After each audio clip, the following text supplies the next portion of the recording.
The chapter opens with a close-up of breakfast being prepared. Eggs are sizzling perfectly in a pan, while fresh coffee drips down into a pot. Our main guy, a 36-year-old named Takaharu, looks out with a tired expression as he drinks his coffee at a low table. In his head, he narrates that by the time you're 36, eating breakfast by yourself completely becomes a common practice. But just as he's settling into his peaceful solo routine, a loud voice suddenly calls out his name from behind the door, shattering the quiet. Suddenly, the door slides open and a girl cheerfully shouts, "Good morning! That looks delicious!" and skips right in, followed by a little girl grumbling in the background. Kyou happily stuffs her face with egg toast, loudly shouting, "Let's dig in!" while the little one quietly eats with a spoon. Takaharu just sits there, taking a slow sip of his coffee, admitting to himself that he's still not used to making a meal for three people. To understand how he got into this mess, we flash back a few days ago. Takaharu narrates that these two showed up completely unannounced. He is casually hanging out on his veranda with his cat and a sketchbook when Kyou pops her head around the corner. Takaharu's eyes widen in pure shock as he stammers out, "Huh? Kyou?" He asks her what on earth she's doing in his backyard, and Kyou just waves with a bright, careless smile, casually saying, "Well, long time no see." Takaharu is completely deadpan, asking if she is seriously trying to pass off 17 years without a single shred of contact with a simple, long time no see. Talk about casual. Takaharu immediately gets suspicious, looking down at Kyou with an exasperated frown. He tells her, "Seriously, what are you doing?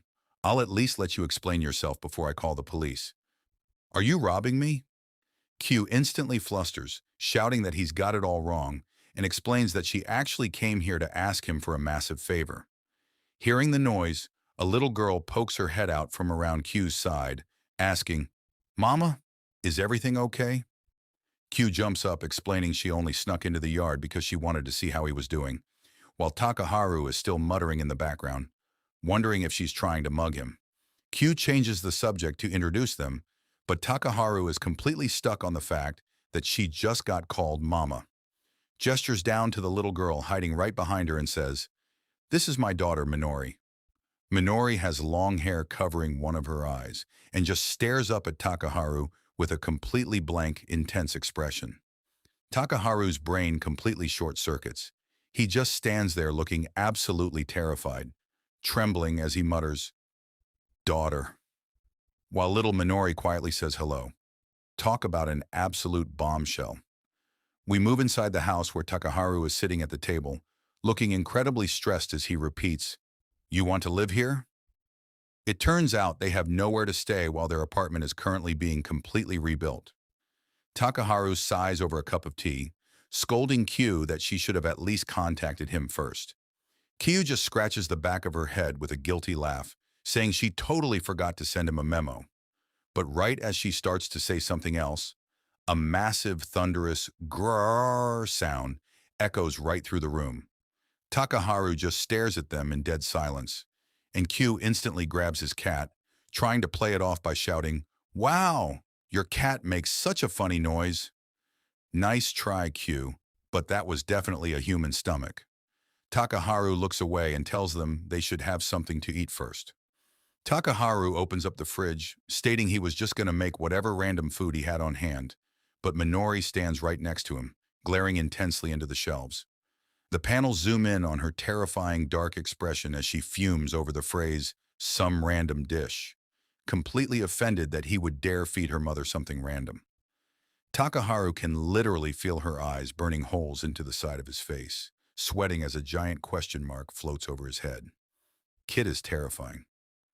Takaharu looks down and asks Minori if there's anything specific she wants to eat, noting that Kyou is fine with whatever.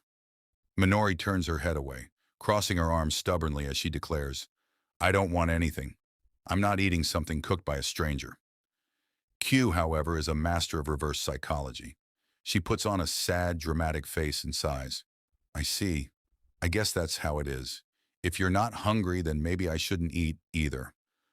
Minori immediately cracks, her face glowing with intense hunger as she yells, "Actually, I want curry." Takaharu just turns around, holding a box of curry roux, and asks if medium spicy is okay, to which Minori blushes and quietly agrees. With the menu decided, Kyou raises her fists in high spirits, shouting that they can help out with the curry. But the moment they step up to the counter, it's an absolute disaster class. Takaharu immediately turns around screaming at Kyou because she's peeling away the entire actual carrot with a knife, telling her they literally have a peeler right there. Then he shifts his panic over to Minori, who is crying a river while trying to chop an onion, and yells at her that she doesn't have to peel off that many layers. Holding a knife and looking completely exhausted, Takaharu bluntly asks, "Do you two not cook?"